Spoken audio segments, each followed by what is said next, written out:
Hello and welcome back to the channel. Yes, I did take the day off yesterday because it was Labor Day over here in the US, and whilst I didn't necessarily see it as a day off in the traditional sense, it was a day that me and my wife had planned to go see some family and friends or whatever. So enjoyed doing that. But yeah, we're officially here, guys. And it's week one of the NFL season. We're only just 2 days away from the Kansas City Chiefs and the Detroit Lions kicking off on Thursday night in the opening game, and all the pomp and ceremony that goes along with the banner raising, and all that stuff, and just the relief, as it were, that once the ball goes off the tee and into the arms of whoever the receiver is, we don't obviously know who's going to win the kickoff yet, goes into the hands of there, then we know that the NFL season's back, and it's obviously a great feeling. But just because I took a day off yesterday doesn't mean that the NFL world didn't take a day off. So there is still some storylines coming out, and we are going to discuss them now. I have, just as a form of disclosure, I ran out of paper on my coach's clipboard, so for the moment I've got to enter the 21st century and use my phone for my notes. And we will start with Tampa Bay Buccaneers wide receiver Mike Evans. Obviously, he's been going through a bit of a contract things with the Tampa Bay Buccaneers. I'm still of the belief that this is going to be his last season with the Buccaneers. As I've said, he's going to be a very valuable trade commodity, and if you look at what the Buccaneers are doing, they are rebuilding, and he's the king of the crop when it comes to what the Buccaneers can look to offload. Similar to how Christian McCaffrey was with the Panthers last year. Is if you're going to trade someone and again get the most picks, it's going to be Mike Evans. So again, I'm of the belief that it's going to be his last year. However, there has been some developments. Justina Anderson tweeting this morning. I'm told over the course of talks between both sides, the Buccaneers received a contract structure that's acceptable to Mike Evans and takes Tampa's considerations into account as well, per source. So obviously this is trying to be maybe an olive branch by Mike Evans towards the Buccaneers. If you look at what Mike Evans has done, he's arguably the best player in the Tampa Bay Buccaneers history. Certainly their most, statistically at least, best wide receiver, maybe even best offensive player. But he's certainly up there when it comes to the Buccaneers. And maybe this is a way to sort of say, I want to be a Buccaneer for life. Here's a way that we can make it happen. But obviously, with his trade value and what the franchise wants as a whole, it's going to be interesting to see how this all plays out. When it comes to trade, I don't think you're going to get. It'd be a bit of a long shot, but with this contract situation, might be a bit of a stretch for there to be a number one pick concerned there. It might be multiple twos and multiple threes, but he's certainly going to be worth a lot. And obviously, if this is just a way to try and smooth things over, maybe at least have things end on an amicable sense. Because I do think regardless of what contract, if any, Mike Evans is able to get, I just think if the Buccaneers are, come the trade, if they are struggling come the trade deadline, and I think they are given their side, I do think he is going to be not necessarily the first piece out the door, but at least the biggest piece out the door, whether it be to a side that loses their number one wide receiver, or one that's maybe struggling. If hypothetical situation, say the Stephon Diggs and Buffalo Bills situation doesn't quite resolve itself in the way that they probably would have wanted, I can see that being a move. For them to make, especially within the AFCs now competitive that is said to be. So just something to keep your eye on, whether or not Mike Evans is able to restructure or sign a new deal or whatever. Don't necessarily think though that just because he signs a new deal, it is to it necessarily means he's going to be sticking with the Buccaneers for the foreseeable future. I think it's incredibly likely that even if he does sign a new deal, he is off by the trade deadline. So again, not necessarily a nothing story, but just something to keep an eye on. And maybe something miraculous turns up and he does stick around with the Buccaneers for beyond this year, but we shall have to wait and see. Sticking in the NFC, and this concerns Dallas Cowboys quarterback Dak Prescott. Jerry Jones speaking on 105.3 The Fan, which is our local radio station in Dallas, noting that we expect Dak to be with us for a long time, with ESPN's Todd Archer noting that Prescott's deal expires after the 2024 season, so that's next season, and carries a $59.4 million cap hit next year. This is obviously going to be a bit of a struggle for both sides because Dak Prescott, whilst he might want to claim that he is worth a lot of money, I don't see how he can reasonably justify it. No, I don't think he can justify one of the $50 million a year contracts that's been handed around the NFL recently. Just because his injury situation has shown that he can be injury prone, and also he's not a top tier quarterback. He's not Patrick Mahomes. He's not Joe Burrow. He's not Justin Herbert. He's not Jalen Hurts. He's just not in that level. He's tier 2. I think a phrase that I came up with earlier. He's a game manager plus. Like if you want to talk about game managers, like Alex Smith is probably the best example. Jimmy Garoppolo has been in the past. I think he's a tier above or a level at least above them, but he's just a level below again the top guys. So he can command a lot, but not quite break the. It's not quite break the bank for Dak Prescott situation, especially when you consider that they may have to find themselves paying a lot of people in the future. You look at Tony Pollard, if he's able to take that big leap now that he's been named running back 1 for the Cowboys, what he's able to do. Micah Parsons as well, arguably the best defensive player in the league right now. What's he going to be able to command or justify when his contract situation rolls around, whether or not they pick up the 5th-year option or if they just say, no, let's just sign it all. It's going to be an interesting battle on both sides because the Cowboys obviously want to have a new deal. Again, Jerry Jones has said they want him to stay around.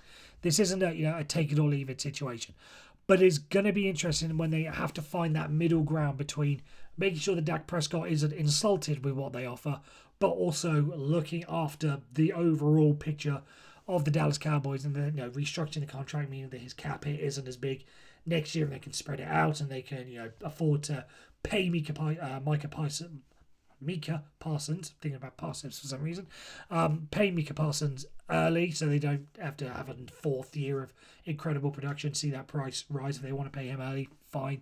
If they want to give Tony Pollard, again, if he bursts out, a big deal, fine. Although, given he's a running back and what we've seen this offseason, you just never know.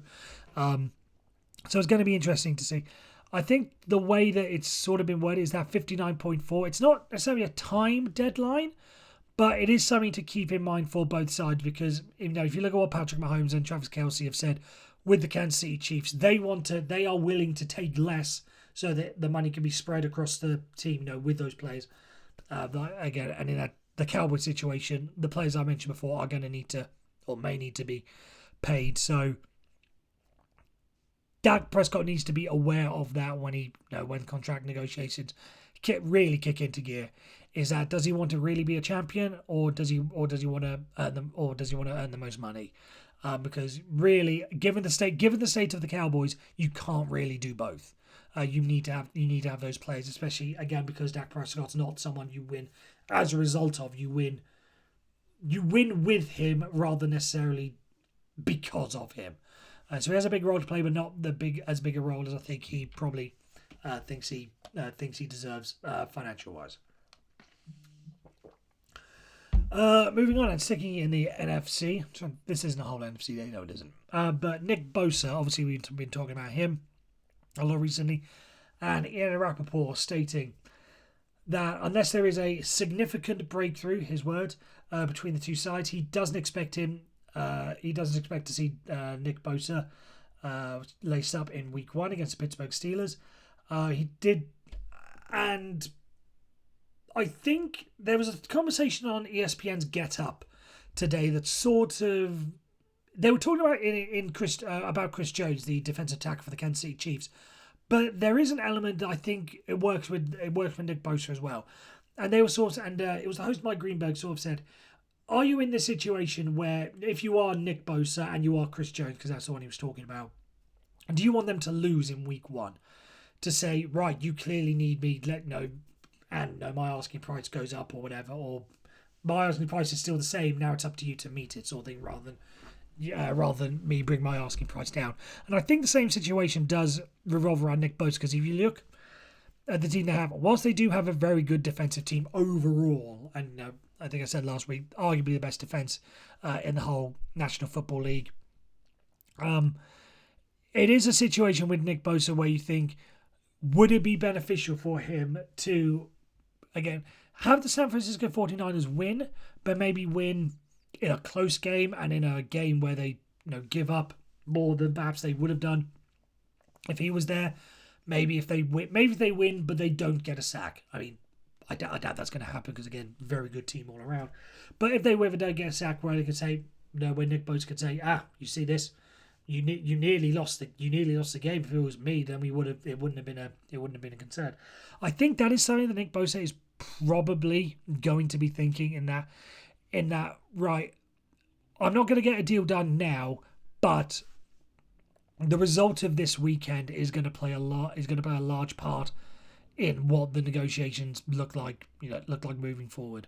So he's probably going to have to hope that again, I'm not saying he wants them to lose, because again, given how tight the NFC looks as if it could be, one game could make all the difference. So not necessarily want them to lose, but at least win in a way that makes him prove his worth to the team. So something to keep an eye on. And again, if you've seen what the talks is regarding how far away or how far apart they are, they say it's about $4 million in what Nick Bosa wants and what the 49ers are willing to give. That's not exactly a massive difference, but a game like this weekend, if it falls a certain way, could be the catalyst for them to get an agreement done. So again, just something to keep an eye out. Again, if the 49ers either lose or win a close game, that might be what the 49ers need to say. No, we're not going through this again. Especially if the Steelers, whilst I'm confident in them, they are not the best offense that you're going to see all season. So again, they may say, we got away with this one. We're not going to be able to get away with this against the Seahawks. They've got pretty good. I do not know the 49 schedule off the top of my head, but they'll play the Eagles. You can't get away with playing the Eagles without Nick Bosa, sort of thing. So all these sort of things, I think, will all play into it. So depending on how things go, you may well see, at least this is my opinion, at least, you may well see a deal get done next week. Just again, because it'll all play out where they'll say, no, we can't do this without him. And again, as I've said, just pay him. He's worth it. Whatever he's asking for, you pay it. He's worth every single penny. Because again, he is arguably the best defensive player in the NFL. Now moving on to someone who is arguably the best offensive player in the NFL, and this is Joe Burrow, obviously quarterback for the Cincinnati Bengals. Head coach Zach Taylor saying yesterday that he is day to day with his recovery from his calf strain. But Ian Rappaport again saying on Total Access that all signs point to him being ready for week 1. Which the way it's sort of been handled day to day, the fact that we are this close to the first week of the season has just given me that little bit of thought. And I'm not sort of advocating for the Bengals to do this, because as I've said many times, and I will state it because it is pretty much a fact, given how close and tight-knit the AFC rather is likely going to be this season, and the fact you can't afford to throw away games, but there is the argument to be made: do you lose the battle to win the war when it comes to Joe Burrow? Again, day to day, all points signed, but not all signs point. Did I say? Yeah, all signs point to him being available for week 1. Do you just give him the week off and hope that the Bengals can beat the Browns? Now, I would say the Bengals as a whole, again, even without Joe Burrow, on paper, are a better team than the Cleveland Browns. I would expect the Bengals to beat the Browns without Joe Burrow. However, is that the mindset that Zach Taylor and the Bengals organization want to go with? But there is the argument that if it is this touch and go, and if it is this tight when it comes to him, do you just sit him for 1 week and just say, right, take this week off, but take that extra week and make sure you are back ready to go in week 2? Again, I'm not saying they should, I'm not saying they will, but there is the argument to be made of just give him that extra week off and make sure that he is 100% rather than coming back at 90% and then possibly re-injuring it and having to be out for 4 more weeks, which could really put the Bengals season in jeopardy. So again, I'm not going to say they're going to lean either way. I'm saying I wouldn't be surprised if that is the way that they decide to operate this with Joe Burrow in the heading into week 1 against the Cleveland Browns, just because they might not want, especially when you've got pass rush and a very good defense in the Cleveland Browns have. Do you really want to put Joe Burrow out there just in case? Again, especially given the problems they've had with the offensive line over the season. Now, we thought it was all going to be great last season. It wasn't as good as it wasn't exactly the Great Wall of Dallas, say, when it comes to great offensive lines. So, just something to bear in mind and just something to think about. I'm again not saying they're going to do it either way, but just I wouldn't be surprised if that turns out to be how they decide to handle it. Just heading into week 1, just to make sure that nothing gets re-injured and nothing scuppers them moving forward for a couple of weeks. And finally, last news of the day: New York Jets head coach Robert Saleh said they are going to be very cautious with their 2 running backs. There's obviously Breece Hall, who's coming off his injury last year, and Dalvin Cook, who had shoulder surgery this offseason, but was obviously released by the Vikings. Had to come into training camp a little bit late than maybe some people would have hoped or would have wanted, or maybe he would have wanted. So is he quite up to 100% speed? 100% speed yet? Only he and the Jets really know. But I must say, I do applaud that being the mindset for Robert Saleh, especially in this early weeks, whilst you're again trying to get Breece Hall and Dalvin Cook up to 100% speed. Don't give one of them all of the vast majority of the carries. If you want to break it up and have them do 50-50 or 40-40 and then give another one of the running backs the last 20 snaps, perfect. Absolutely brilliant. Effectively treat these first couple of weeks as a couple of extra preseason games just for the running backs. The running backs aren't necessarily going to be the be-all and end-all for the Jets this year. It is mostly going to be what can the offensive line do to protect Aaron Rodgers and how can he work with his wide receiving weapons.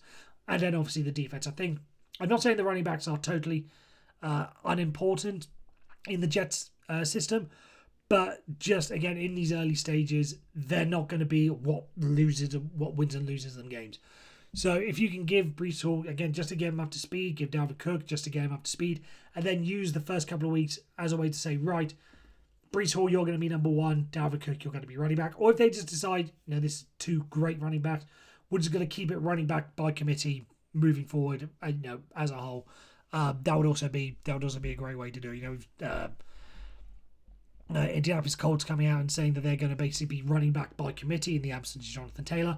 I can very much see that being an option for the New York Jets with how they want to handle Breece Hall and Dalvin Cook moving forward. And then obviously their running backs 3 and 4 on the depth chart as well can still be sprinkled in just while they're working in. But just on the whole, I think it's a very good and smart decision not to name a number 1 and number 2, properly and officially at this stage as they get ready for their game in week 1. Obviously next Monday night against the Buffalo Bills, Monday Night Football, debut of Aaron Rodgers, and all that pomp and ceremony. So yeah, that's it for today's session. Don't forget you can subscribe. Don't forget you can like it. All the links to my socials are in the description as well as the website. And as always, feel free to leave comments in the section telling me what you guys want to have discussed. And yeah, so one day closer. I'll be back tomorrow, with more news, and then on Thursday, just to give you a little bit of a sneak peek, on Thursday, being it is the start of the season, that's when I'm going to do my, I gave you my playoffs and Super Bowl division winners last week, but this Thursday, rather, on the day of the thing, I'm going to go through my players and awards for the season.